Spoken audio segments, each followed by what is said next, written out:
Bienvenidos a Canal Cultura Boricua. Hoy tenemos en pantalla una pintura dedicada a la masacre del aeropuerto Lot, allá en Tel Aviv, el 30 de mayo de 1972. Este fue un evento muy importante en la historia de Puerto Rico y en mi carácter personal es uno de los eventos históricos que más tocó a mi familia allá en el pueblo de Atillo, donde teníamos unos vecinos. Dos de ellos, uno familiar de mi papá, allá de la familia Castro, y otro de la familia Alcaide, que por suerte sobrevivieron al ataque allá en Tel Aviv. Iban por primera vez a Tel Aviv a, a ver la Tierra Santa. Y un grupo de gente de muchas iglesias católicas y evangélicas que llegaron allí, pues tuvieron la mala suerte, pues, de perder su vida. Y entre ellos habían se dice que había unos 16 puertorriqueños, hubieron 80 heridos y 26 muertos. ¿Sabías que habían 17 muertos cristianos de Puerto Rico, que murió un ciudadano canadiense y 8 eran israelitas? Completan los 26 muertos. Un ataque de 3 miembros del ejército rojo japonés, que ahí tenemos el rostro del que quedaba vivo todavía, con los otros dos murieron.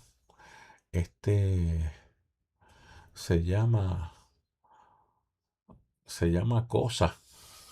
Imagínate, Cosa Kazumoto o Komoto. Ese era el nombre de este japonés. Un grupo de japonés que tienen aquella bandera roja que tenemos ahí. Pues atacaron a Tel Aviv, en ese aeropuerto que es el principal, donde murieron cerca de 15, 16, 17 puertorriqueños. Hemos puesto por aquí el nombre de muchos de ellos también.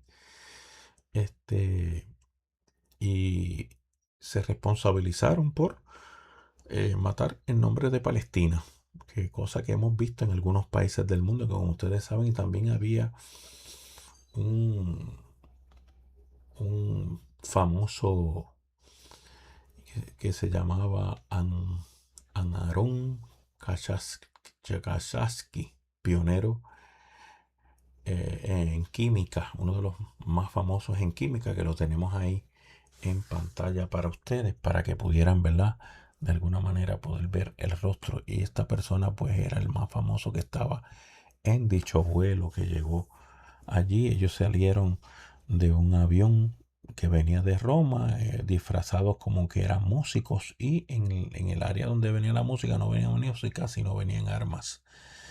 Entre los fallecidos boricuas están el reverendo Ángel Berganzo, Carmelo Calderón Molina, Carmen Cintrón, Carmen E. Crespo, Virgen Flores, Esther González, Blanca González de Pérez, Carmen Guzmán, Eugenia López, Enrique Martínez Rivera, eh, Oasi Estela Morales de Vega, Obasti, José Meotero Adorno, Antonio Pacheco, Iván Padilla, Consorcia Rodríguez, José Rodríguez y Antonio Rodríguez también.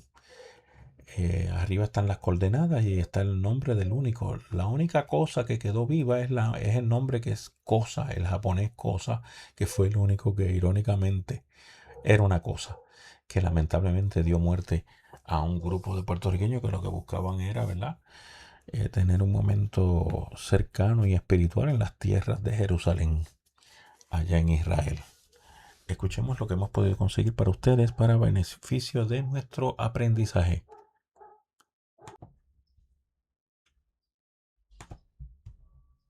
La masacre del aeropuerto de Lot, el atentado que marcó a Puerto Rico en 1972.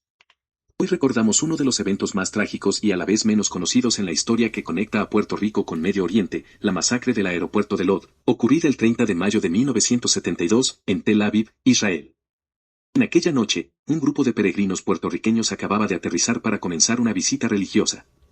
Mientras recogían su equipaje, 3 miembros del Ejército Rojo japonés, aliados con el Frente Popular para la Liberación de Palestina, abrieron fuego y lanzaron granadas, convirtiendo la terminal en una escena de horror. El ataque dejó un saldo de 26 a más de 100 muertos, dependiendo de la fuente. entre ellos 16 o 17 puertorriqueños, todos peregrinos que habían viajado con fines espirituales. Algunas fuentes mencionan 17 boricuas, mientras otras registran 16. Las víctimas incluían figuras conocidas dentro de la comunidad cristiana puertorriqueña, como el reverendo Ángel Berganzo y Sila Morales, esposa del reverendo José Vega Franqui. Los atacantes habían llegado disfrazados de músicos, camuflando armas de alto poder dentro de estuches de violín, una estrategia que tomó por sorpresa a las autoridades de seguridad. De los 3 terroristas, solo Caseta Okamoto sobrevivió y fue capturado. Los otros 2 murieron durante el ataque. La operación había sido planificada por Wadi Haddad, una figura clave del FPLP. Este atentado no solo cobró vidas inocentes, sino que también marcó un antes y un después en la seguridad aeroportuaria a nivel internacional. En el tiempo, la fecha del ataque, 30 de mayo, se ha convertido en un día de recordación para honrar a los peregrinos boricuas que perdieron sus vidas.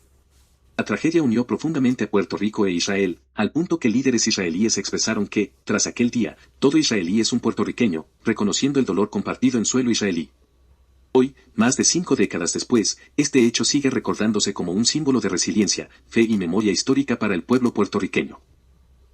Y le voy a contar una anécdota mía en carácter personal. Yo tendría como unos 5 o 7 años en la barriada Aguilar de Atillo, Puerto Rico, donde tenía una vecina, Luisa Alcaide, que tenía una hija que se llamaba Olga Alcaide, casada con un primo de mi papá, Guillermo Castro, que todavía está vivo. Ella ya está, ya falleció.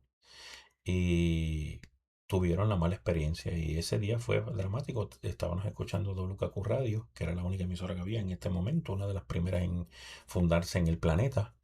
Y escuchamos a WKQ Radio dando esa noticia. Ese día pues no se durmió muy bien en mi barriada y escuchando todos los medios. Solamente teníamos un medio que nos podía comunicar, no había los medios que tenemos hoy en día. Imagínense en los años 70 era bien difícil la comunicación, no como hoy en día, para saber qué era lo que había pasado por allá en Tel Aviv, en ese aeropuerto. Pero sí, que en paz descanse Olga Alcaide y también al distinguido Guillermo Castro, que lo tenemos todavía por aquí, vivo, allá en Atillo. Le damos lo mejor, un buen saludo y salud para él y su familia. Y nada, en este canal estamos comprometidos con la historia de Puerto Rico y con aquellos momentos positivos o negativos que tenemos que recordar para que nuestra gente conozca la verdadera historia de nuestro país. Y por eso hemos pintado esta pintura. Yo creo que es la primera pintura que se le dedica a esta masacre, que por cierto, también le dedican un día particular. Lo puede buscar por internet para que vea que el Senado y la Cámara pues le han dedicado un día para recordar a las víctimas. Especialmente creo que son los 30 de mayo que ellos recuerdan ese momento con una ley en particular que se firmó para recordar a las víctimas de ese momento. Donde allá en Atillo, entre la iglesia metodista y la iglesia católica, llegué a ver yo,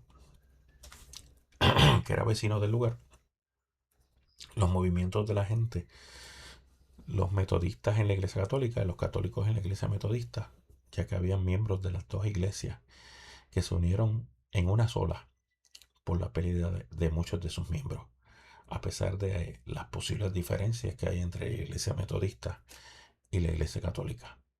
Gracias por tu tiempo. Continuamos pintando y dibujando para Puerto Rico y el mundo. Hasta pronto.